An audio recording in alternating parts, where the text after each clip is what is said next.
си фигурата и сигара в ръка. Как може?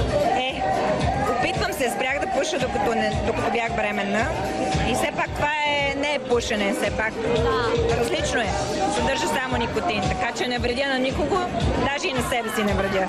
Как е дъщеричката ти? Къде е сега? С кой е? Къщи е? Колко години прави секс за първи път? На 17. Колко време продължих отношенията ти с това момче? Само една нощ. Много ли беше отвратително? Ами не беше отвратително, но аз просто реших, че това нещо не ми харесва.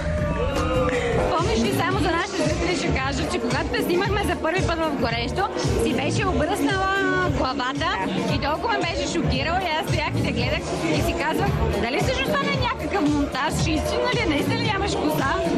Да, обаче ми отиваше много, признай. Да. Доста смели неща си правила, гола в центъра на София фотосесия, обръсна си косата и изведнъж се кротна и седиш вкъщи за тето. Човек минава през различни етапи, както и ти самата знаеш. Всичко с времето си.